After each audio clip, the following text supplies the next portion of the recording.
right. How's everybody doing? We are connecting now with my messy spare bedroom. Um, let's- hello. Dennis, how are you? I'm great. How are you? I'm connecting from my messy bedroom, extra bedroom. Yeah, no, I'm connecting from the rain. I love Oh it. yeah. Is it gonna snow? Yeah, it looks like it. Well, at least my Garmin sent me a little alarm and telling me that there's a storm coming. And then I checked, and apparently that's going to snow. And frankly, I've been here for like 3 years, and it's never snowed here. So looking forward to it. Awesome. Let's see And how you're it in goes. Portugal. For those that don't know, you're in Portugal, correct? Yep, I'm gonna need to increase the volume here because I can't really hear you. There, Ooh. done. Cool. Okay. Yeah, the your sound sounds much better than last week. Yeah, well, got myself some DJI microphones. I know. I Not have to. sponsored by DJI. Oh yeah, yeah, nice. Um, well, what's going on? I know, it's funny now that I'm doing a bunch of these lives. I've done however many, maybe like 10 or maybe more. I don't know. But anyway, what I'm realizing is people come in late because they announce it. Like there's a live thing in the notifications thing. Yep, It says like Dennis and Peter are live or whoever's live. So people can join in whenever. So it takes like a little time, I think, for people to arrive. So we don't have to that's go fine. too deep right It's away. not about the people who are about to arrive. Remember, it's just about people. Yeah. Regardless of who was here, people will watch this again later. So there's no need for the small talk. We can go straight into it. Ooh, I like that. Yeah. I don't know. That's good. So So what's been going on? And so where did we end last week for those that weren't here or are last listening to a recording? last week we finished at the point where we were talking about the era of the polymath or the neo generalist, Nice. and why we need to pay attention to that, and why right now is pretty much the end, the real end of the era of the specialist. Well, I think before we dive into that, because I think it's an excellent topic, the specialist versus the polymath or the generalist or whatever words we want to talk about. Why don't we define those for those that don't understand what we're talking about here? So a specialist is somebody who goes deep in one area. And then how would you define a polymath? Somebody who has deep knowledge on various different areas that may seem to not be connected. Right. So that's an excellent topic. So it's a great point because I think it takes time to go deep to be able to be an expert or a specialist or go deep into many topics. Not everybody's capable of doing that right now. So how is AI player feed into this, or what even brought this topic up? So AI is both hero and villain here. All right. Look, to understand the specialist, you only have to look at universities. Universities are specialist factories, right? You want to become an engineer, you go to university, you become an engineer. You want to become, whether it's an electrical engineer, a structural and civil and structural engineer, doesn't matter. A doctor is the same thing, and so on and so on and so on. So the thing is that a specialist is there to cover a function. The reality of today's world is that most of these functions are going to be very quickly very quickly taken over by artificial intelligence in one way or another. So I had a beautiful conversation with a wonderful scientist. She is actually on Substack. Her name is Tiffany Vora. So I met Tiffany in Madrid at the Singularity Summit, but we had a really nice conversation a few days later. And Tiffany said something wonderfully interesting. She said that she will have um, conversations with surgeons about how they are not going to be needed on a mission to Mars. Now, a little background on Tiffany is that she is a microbiologist, but she does work a lot with space technology and space companies. Right? She actually developed a brand of her own, and she's got these little chocolates. They're amazing. These little chocolates that they have pretty much every micronutrient that you need. Space food. But it's interesting because when you start talking to people at places like Singularity, places like this, like Nova here in Lisbon, you start understanding that space is a frontier to pretty much everything, and AI is right there, and it shows you where humans are no longer going to be needed. And if Tiffany is saying we're not going to need surgeons in space, guess what? There's a machine here on Earth called the Da Vinci machine. I would really recommend that any of you who are interested in this look it up. The Da Vinci machine is a machine that has the capacity of doing really very, very precise surgery without a human hand touching the body of the person who's been operated. Now, right now, they are using specially trained surgeons to use the Da Vinci machine, but eventually that's not going to be necessary. You want to draw up structural plans for a bridge, you are going to be able to have AI do it for you. You want to come up with the perfect prescription for your nutrition and longevity. Well, AI will do it by understanding your DNA. All these things are important to understand because right now the specialist is starting to become useless. And I know these are big words that I'm saying. These are big words that comes from a guy who spent a lot of time studying in universities. But the reality is clear. The specialist is no longer going to be needed. And it's not going to take a long time. So In what fact, do you you can see it think? right now. So what do you think, like for the people that are listening here on Substack or on LinkedIn or wherever right now we're talking about we're living in a space where there's online businesses everywhere. And so when most of those online businesses revolve around a specialist. So how is that going to change the landscape there? Like, are you insinuating that okay, so there's like this specialist does this, like a business coach, for example, a business consultant, something like that. They're also going to need to be efficient in uh, a, a other areas. Is that what you're referring to, or is it something outside of it besides all that? Let's be clear. I don't insinuate. I state Okay. this is not at all wishy-washy. It is a fact. Sure, I understand. So how do we prepare for that? Uh, well, how do you prepare for business and you prepare for life are completely different questions, right? We're going to go into the preparation for life in a bit. But the reality is this. It's a simple one. Um, Find a way to make sure that you have an autonomous business. Now, you're aware of autonomous businesses because you're aware of how to create things like funnels and stuff like that and have evergreen products and all these things. This is kind of a little bit like that.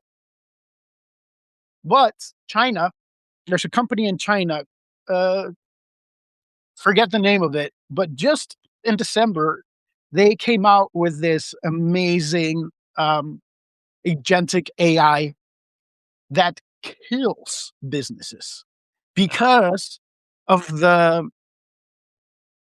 billing model.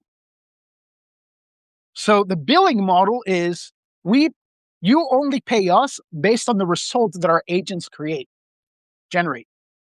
You don't pay us just because to have the nice little, avatar and stuff like that. No, you pay us to generate the result. So this is incredibly disruptive. A lot of industries die in their billing model, and this billing model is a killer for a lot of people. Okay, Interesting. it's a SaaS assassin of So sorts. wait, basically what that does is it like instead of like the current business model, which has been for a long time, you pay and then you get services provided for you. This one is like these are the services, and once they're provided, it takes the money. Like you've Not the received ones that are provided. Once they yield a result. once they So yield a result. if I have, let's say, 5 agents that only do sales, right? If they don't sell, I don't pay. Right. So of course it's in that company's best interest. I think it's called buy wrong, which it's a funny name for it, but BAIRONG. Yeah, that's it. So um, what's really interesting is, of course, you can have a marketing agent, you can have a sales agent, you can have a customer service agent, and all these agents will do their job, and you don't pay the company until they yield the positive result. So at the end of the day, you're only going to get the bill of this were the results that we achieved. Here's the bill for only the results, zero waste. This is important. This is interesting. And we need to hold on to that for a little bit because it is incredibly disruptive. It democratizes um, an entire area of business because now a solopreneur, an entrepreneur, a small company can actually work with a lot less people because they've actually brought in agents instead of the people. Is this good? Is this bad? Look, it's great for the businesses who are able to leverage it. It's bad for the person who's not going to get employed. And that's Uh, the real cost of it. The empty seat at meeting room. That's the cost of it. How do you prepare for it? Create an automated business model. But like I said, how you prepare for business is different than how you prepare for life. Dennis, you've been coaching for a very long time, right? I've been coaching for an incredibly long time and advising for a very long time as well. 3 decades. 3 decades. Over 25,000 billed hours of coaching. I've had teams of coaches. I have teams of coaches. But in 2022, when I first started using AI, the first thing I did is developed my own AI coach. And why? Because I understood that my industry was going to die a horrible, tragic death. mm, And why? I can see that there are some people here who are coaches and consultants. How difficult is it to sell yourself as a coach? And how many times have you, especially in the beginning of a coaching career, how many times have you bumped into people who want to pay you as little as possible to get as much as they can from you? every day. And how about people who don't see the value and say, "Well, look, why should I pay you for this?" Yeah. Oh, every day. Yeah, I get a lot of people want to pick my brain. That that message I get all the time. But yeah, I see this. This is very disruptive. I can see where it's results driven. It's a results driven business. So if you can't provide results, if you're only pretending, then you don't have a business. You won't be able to be competitive. Yep. So here's the thing. My AI coach is ready. It's been ready since 2024. It is deployed. Currently, I am already not hiring new coaches. We have pivoted to 100% AI driven coaching, meaning you don't even talk to a human being. And a lot of people are like, oh, but this is horrible. Well, let me just tell you why it's not. The way we've designed LeaderMaker's AI coach is so that its bar, its minimum standard is an ICF coach with more than 2 years experience and over 1,000 hours, 500 hours. Sorry. Right now, it performs at about the same level as a coach that has more than 1,000 hours of experience, but it only costs you 50 British pounds per month. It's available in your pocket. And why do I do that? Two things. Number one, I knew the business was going to die. I am a strategist first and foremost. I think in systems. When I see this, I understand I need to dematerialize my coaches. I need to um, democratize it and demonetize it. I need to be able to have people have access to really good products for a lot less. And so we created the AI coach. It's changing every day. We're adding more things. It's trained with real data from us. Yeah. It's our own SLM. Yeah. SLM can be a small language model, but in this case, it's a specialized language model. Okay. It's got the entire library and everything that comes out that's new on positive psychology. It has everything in NLP. It has all the stuff that we created ourselves at Leader Makers. Everything for 50 quid a month in your pocket whenever you want it. So I know a lot of coaches are going to be like, nah, this sucks. It's bad. It's terrible. I agree. I completely agree. But it's business. And I'll tell you what, it does a better job than most coaches who believe they are coaches, but really create chaos inside their clients' lives. Those who do not know how to properly deliver. And there's a lot of those. I call them insta coaches. Yeah. Mainly because their businesses mostly derived from social media rather than actual effort. I mean, I'm not saying that content creation is not effort. It's effortless. It requires a lot of effort. But a coach coaches. A content creator creates content. Do not confuse the two. Yeah, we're creating content, but we're creating content through knowledge. Here, it's very different. Yeah. So I needed to disrupt myself. So that's what I would suggest. Right now that the time of the specialists is over, disrupt yourself, figure it out. Go out there, find either, automations or agents that can do something that you don't have to be doing yourself. Learn how to leverage your time and leverage technology. It's important. It's important because, man, time is expensive. Yeah. And here's one of the big mistakes solopreneurs make, and a lot of entrepreneurs as well. They give a lot of their time to their processes, to their businesses and everything, but they don't understand how to leverage it. So many, many, many people decide to hire outside of their company, not hire an employee or not hire an agent, but hire a contractor that might be in a different country. We all know what this is like.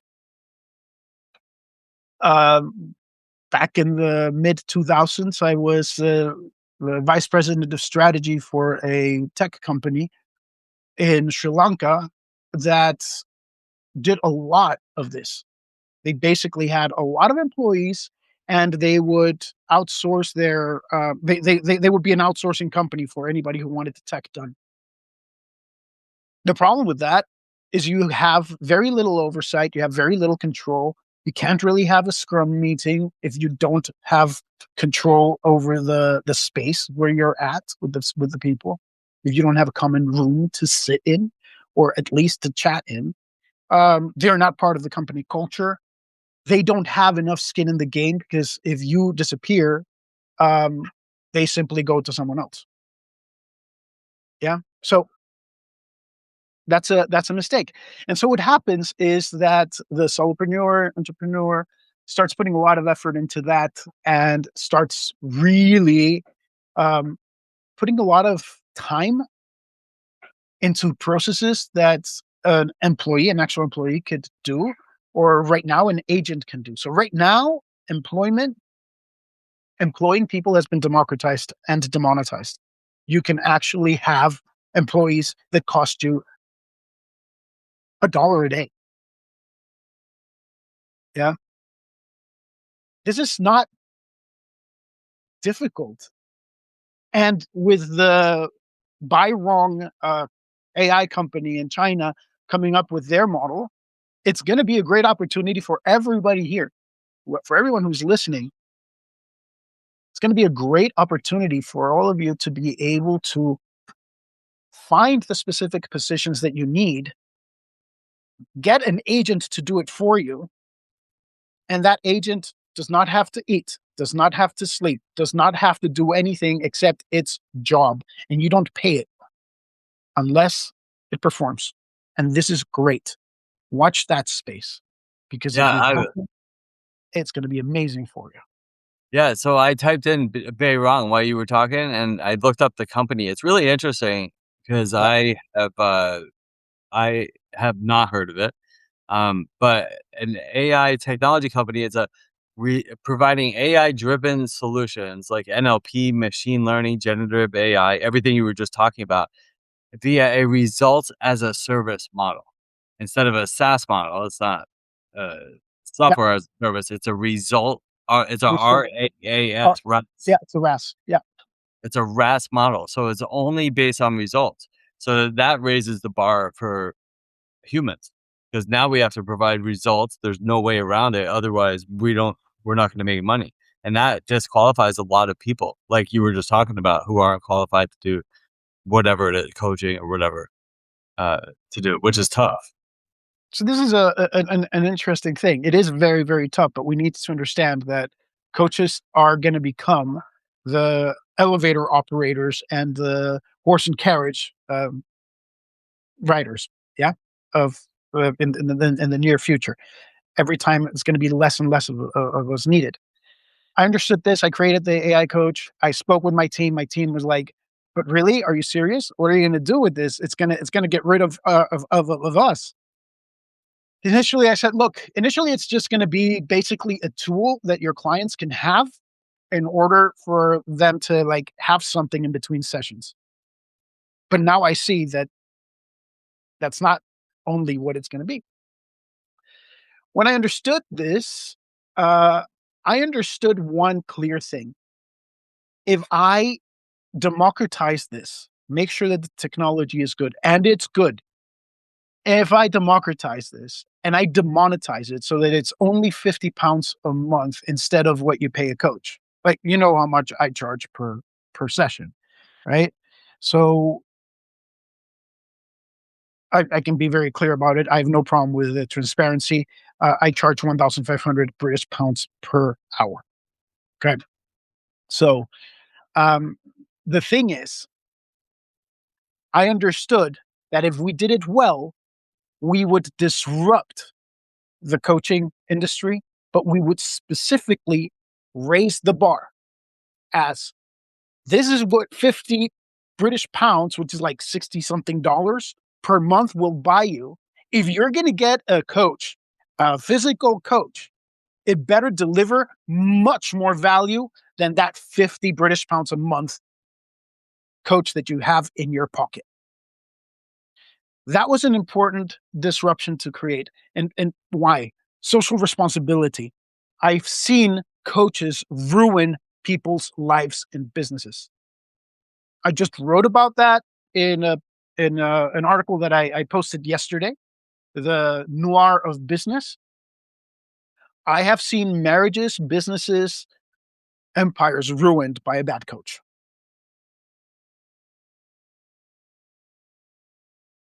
And it hurts.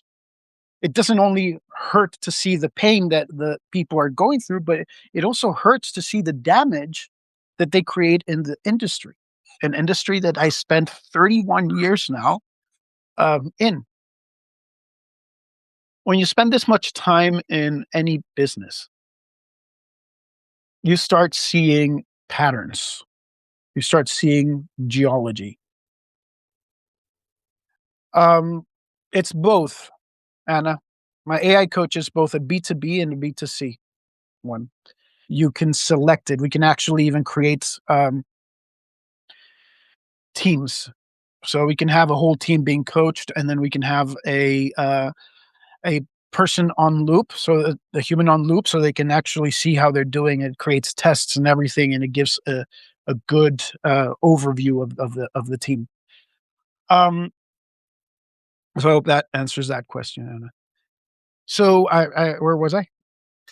Well, we were talking about the how the you let your The teams pattern. go, and about how the coach. Well, my question was real quick, and maybe I was kind of focused on my question was okay. So there, I totally get this, and the thing was like I was dealing with a legal issue which you understand about, which you're aware of.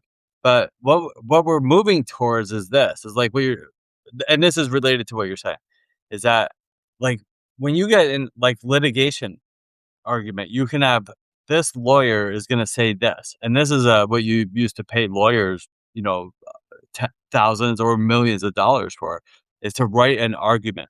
And then AI can do in 30 seconds or less what uh, the opposite attorney, the opposing attorney, would come back. And you can go back and forth on that forever. Like you can always find holes. So what the coach is doing, what you're saying, what the automated coach is doing, it's going to dig deeper and find uh, the real next steps to take. But where does the nuance of humanness play into this? I can tell you something very important about the nuance of humanness here. There's a responsibility. Okay, so with us and the AI coach, there's a responsibility to legislation and regulation. By this I mean we need to be EU AI Act compliant, which is like the toughest uh, regulation in the world right now for it, with penalties of like 35 million euros or 7% of your global revenue, whichever is highest for non-compliance. It ends there, but it starts at 500,000, right? It starts at 500,000 if you are a startup and it was more an act of negligence rather than an act of what's it called? There's a difference between negligence and doing it on purpose, right? So negligence isn't so bad, but doing it on purpose really is bad. So it looks at it differently. But we need to be at the highest levels there. And so this is important because the company becomes then liable for the mistakes that an AI does. But of course, we have terms and conditions. And it makes sure that you understand that you, as a human being, are ultimately responsible for your own choices. And it needs to be clear. Now, with an individual coach, with a real physical coach, which I would still say is much better as long as they're better in terms of its strategy and delivery than the AI coach. With that coach, what you're going to get is something very, very important. And that is the ability to sue them, the ability to scream at them, the ability to make them feel your pain, make them feel guilty about what you've done, shame them. A robot's never going to have that. Never. But here's a question of function. The robot works every day, 24/7 for you for a low fee. It delivers the level of content of a coach with a few years of experience. What it doesn't do is hold itself accountable. Right. You can't hold it accountable. It can hold you accountable, but it's not a two-way street. That's important. So this still so the what we're saying though is so the output is still only as good as the input. So it's like where's the robot getting the information in order to provide the solutions? The SLM. You see, Right. and this is where most coaches need to be worried about me because the SLM is so freaking good.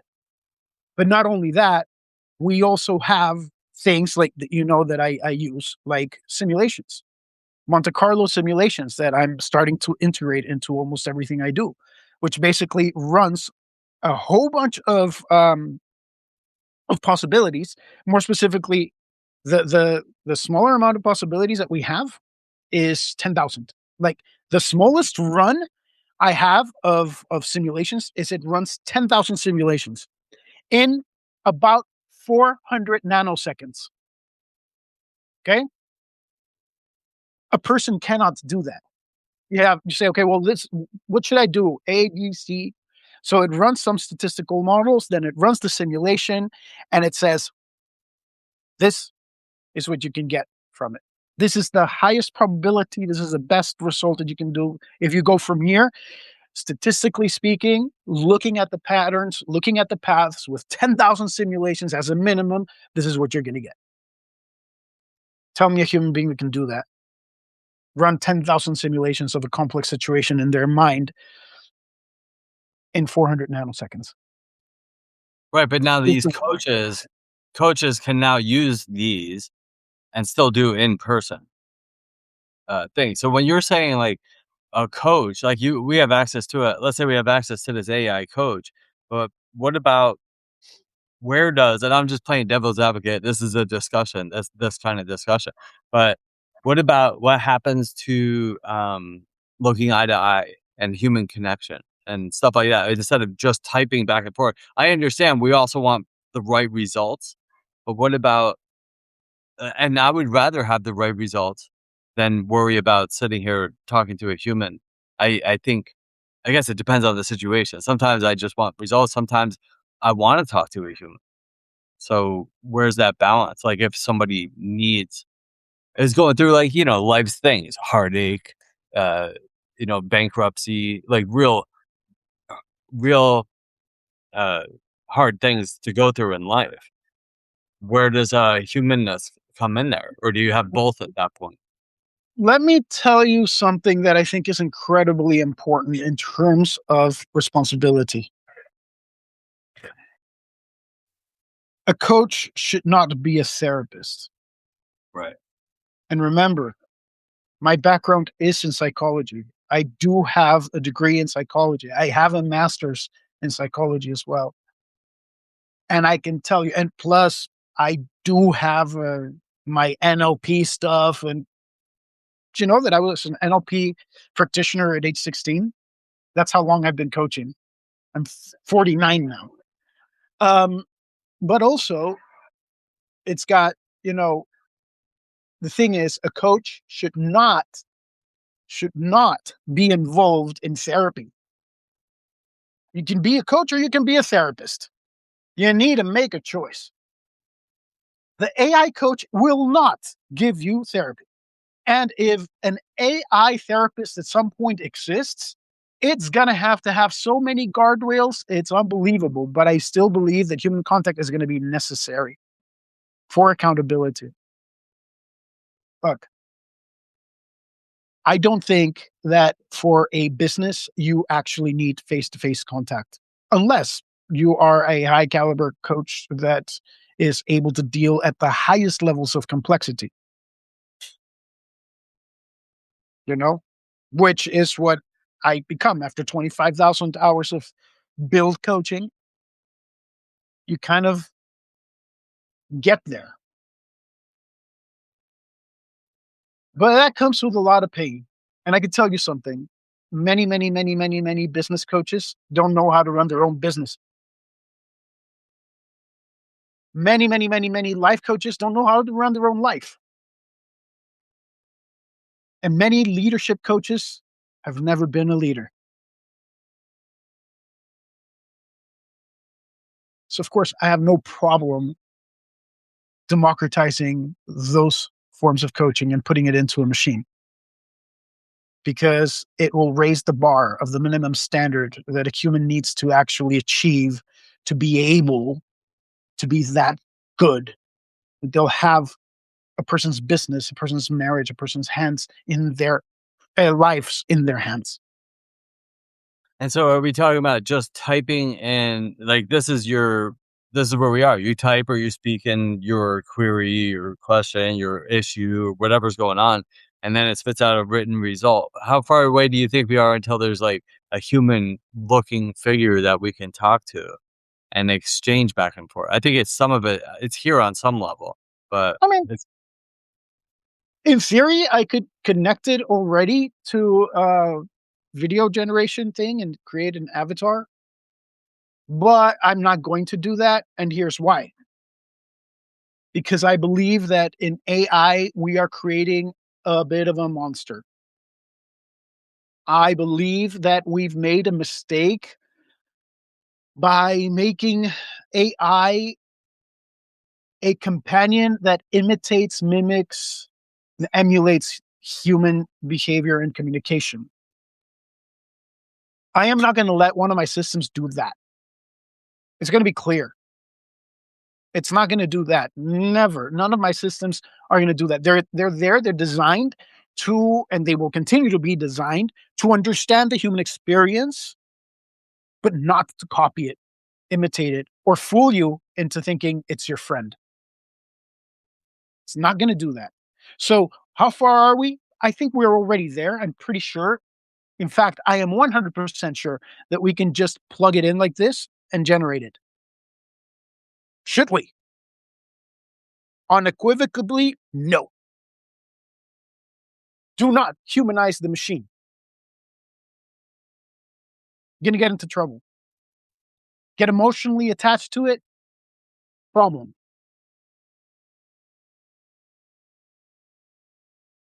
And the thing is, when it comes to AI, and I'm going to jump ahead a little bit because we're talking too much about um, the same product category. Because that, by the way, this is not the only AI coach there is. There's loads of them out there, and some of them are cheaper.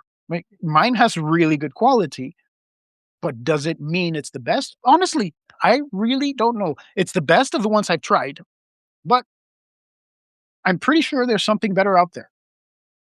I hope so. I hope so because it keeps us striving, right? But here's the thing: when it comes to AI smooths services. It gives you the most average answer if you prompt the most uh, in the most basic way. You need to create guardrails. You need to create a way to force the machine. So prompt engineering is important, but but orchestration is even more important. And what I can say is this: because most people are actually using AI to produce their work for them, we're falling into a very big trap. Let me ask you, what does it take to become a master of something, to have mastery? What does it take? takes experience and wisdom, time, a lot of time in most cases. Although now that some of that is being taken away by the machine. But from a human perspective, it's usually time, the right education and time. You know, through my 31 years of practice,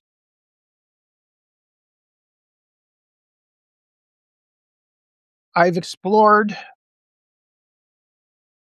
many, many people, many concepts, and I've encountered many specialists, many polymaths, and a great deal of masters. And I can tell you, I understand what it takes to be a master of something. And I know some people say 10,000 hours of doing that one thing. I'm not going to disagree with that. Is it is that all it takes? I'm not going to disagree with it. I think it requires more. It requires you to, and again, I think this is going to become one of my signature phrases. It requires you to bleed. You need to bleed a little bit or a lot to become a master. But what I can tell you is this: not a single one of these masters has a trait that almost every person who pretends to be a master has. The master never looks for a shortcut. The one who pretends to be a master is trying to get shortcuts to everything. Let's take Substack, for instance. Let me be a little unpopular here. Substack is a great space. We can finally find a place where we can read long form content and go like, this is amazing. I like how this person thinks, or I don't like how this person thinks. I can comment on it and you see it. But there's a lot of machine driven stuff in there, which, is fine for some. But I've noticed something that I audited within Substack, and that is this: a lot of people start their Substack importing contacts.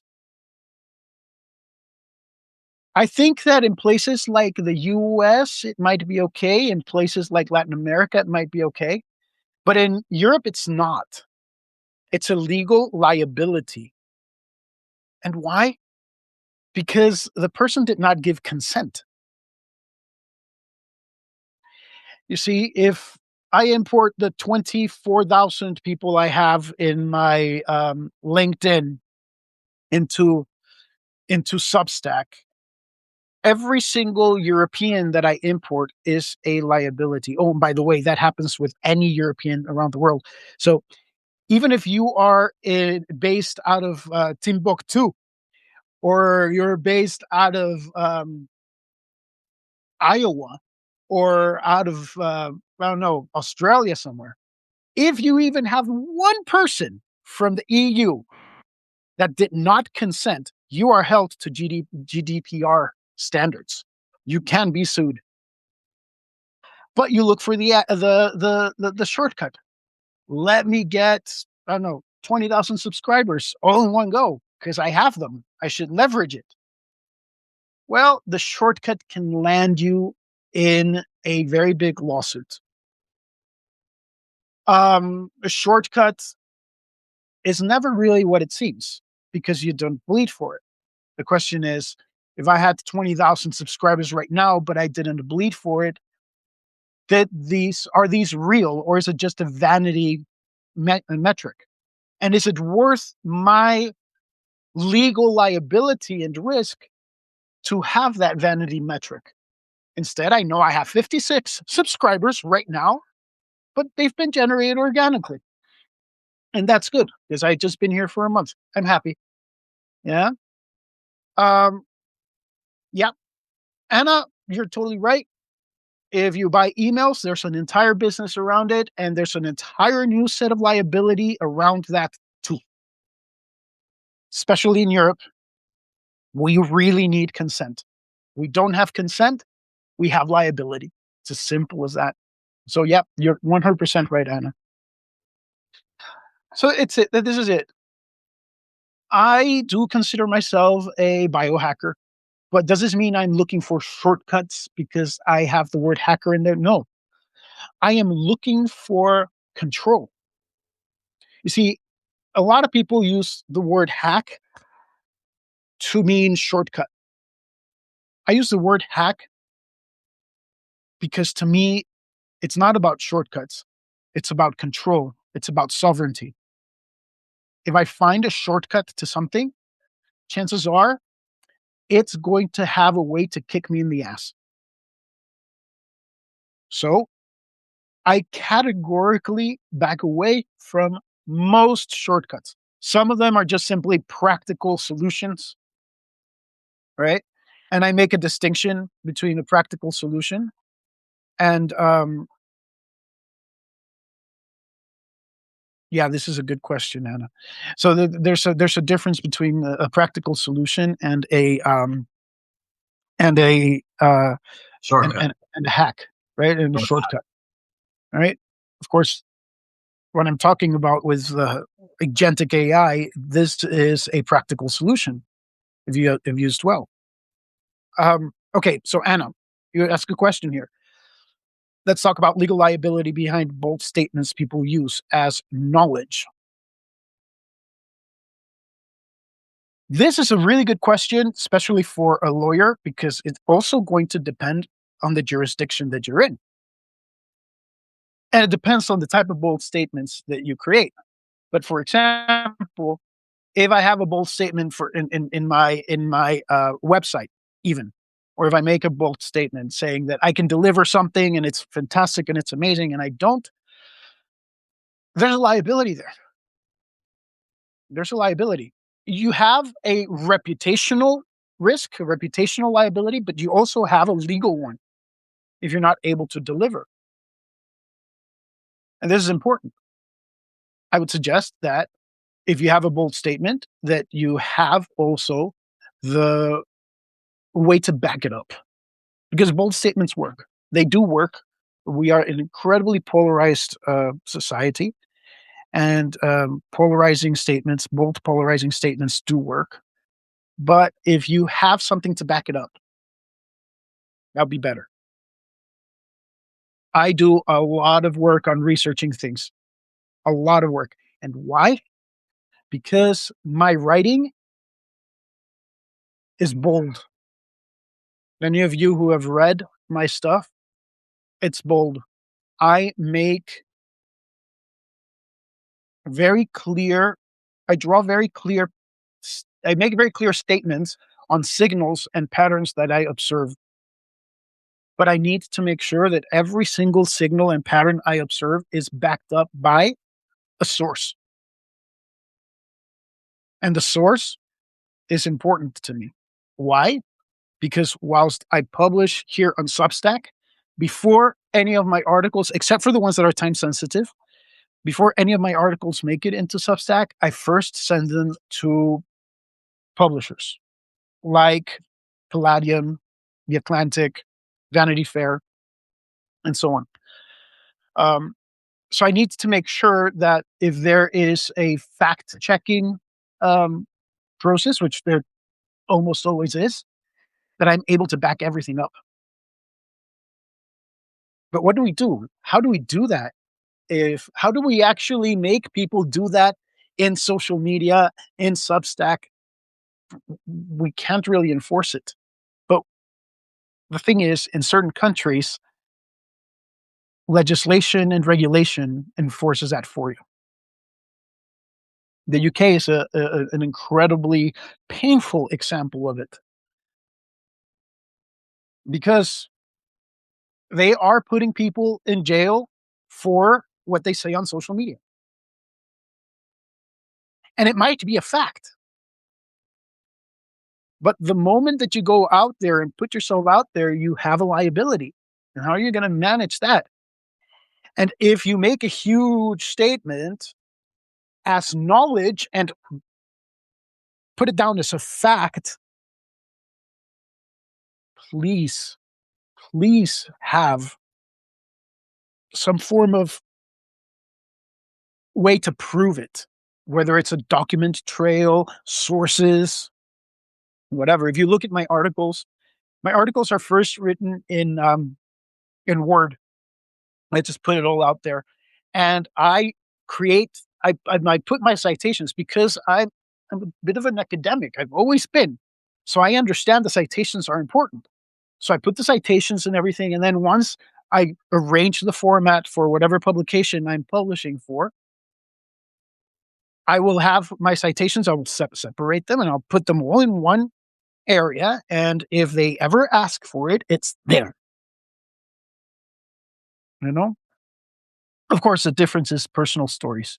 Personal stories, just ask me directly. But you see, and this is important because a lot of people who are out there doing business and trying to get their business up and running and start to live the corporate life, which is what you really should try to do because living the corporate life means you're tax efficient. They are putting so much liability on themselves and they have no idea. And we need to be careful with that. Your terms and conditions in your website need to be solid. Do not outsource that to AI. Really. I mean, ask a lawyer to do it, check it with AI, and that's fine. But if they're not solid and you've prompted them into existence and they're wrong and somebody comes after you, uh, you can't talk to a lawyer and say, hey, look, you messed up. The same thing goes with agreements, contracts. Think about it like this: your business is a child, it's a baby that you birthed, something that you created. It's your responsibility to keep it safe, to feed it, to not over exercise it. Oh, that's interesting. There's a person in the UK whose business is about adding legal disclaimers in Substack. It makes total sense, especially for the UK. Um, so it's your responsibility to nurture this baby and make sure that the baby is perfectly safe. If you over if you overfeed it, there's going to be a problem. So you can overfeed it by over engineering. Yeah. If you starve it by taking too many resources from it, like not having enough money in the bank or whatever, that's going to be a problem as well. But you are going to have to child proof your house if you're going to have a baby. And so these are your terms and conditions. These are your contracts. These are your um, pretty much every single thing that can add a liability to you. Because believe me, it is so easy to have a great idea and it's so difficult to back it up. But it's also incredibly difficult to make sure that that idea does not hold more liability than it holds benefit. So what I yeah, yeah, and so I think this is really important for people to hear is like, we've been doing the business online, like the way we do it, where people have opportunity to create a business really for the last, I mean, it's been going on for a long time, but like online business, what, maybe 15 years or so, it's been like more popular. So back then, there was very little regulation, restrictions, requirements, certifications, whatever you want to call them. And now there's a lot more. And so I think what's happening is like this whole creator economy, the freelancer, the fractional CEO, or whatever you want to call these people. Um, it's cool. It's cool that we can do that, but now it's more real. And so it needs to be treated as more like a quote unquote real business as opposed to just like a cool online hobby thing that we're putting together. It really needs to be structured properly, treated properly, formed and nurtured properly. Yeah. That's what you're talking about. Yeah. And I am really, I can see the traps. I can see the traps everywhere. I can see the people taking the shortcuts of prompting the terms and conditions into existence, prompting a contract into existence, prompting a GDPR statement, which is comical, really, into existence. All these things, they need to be taken care of properly.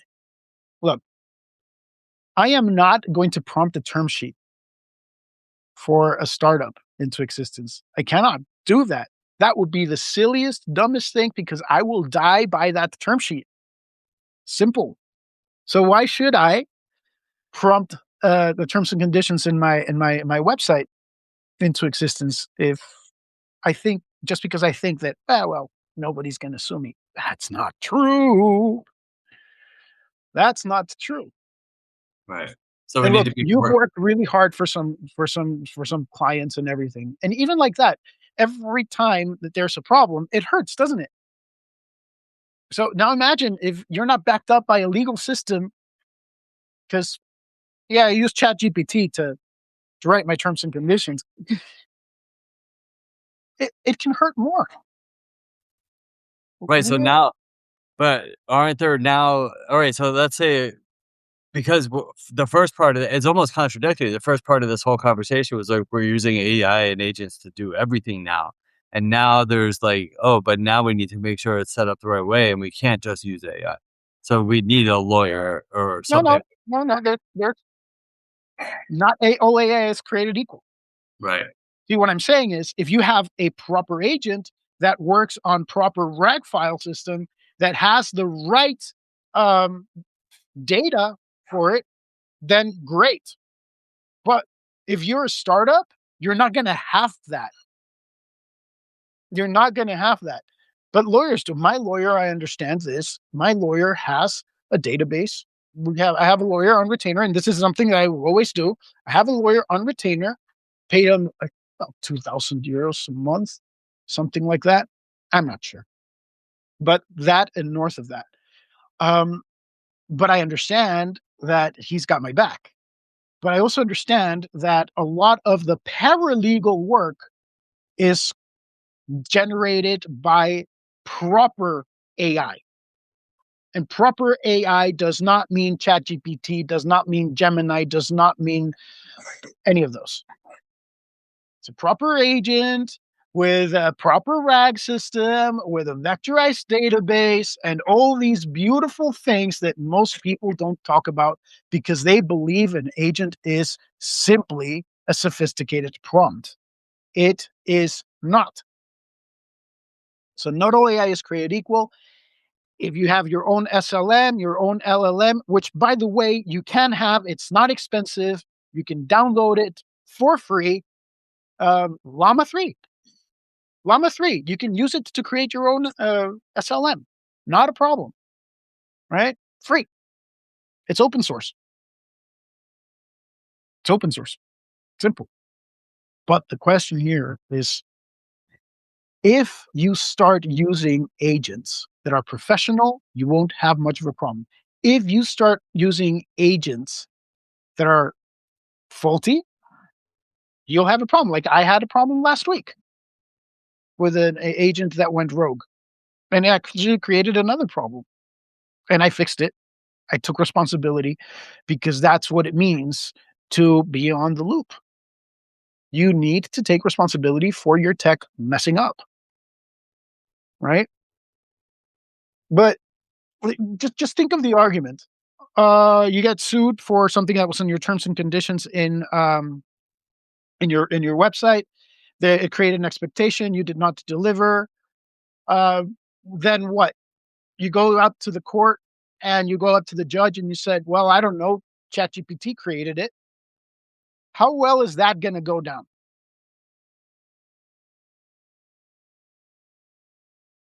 Here's the answer: it's not gonna go down well Right. at all. Yeah. So it sounds like we need to be prepared and start setting things up the right way. So And do not hopefully take short. we're moving that direction. But now we are at the top of the hour. That was a great conversation.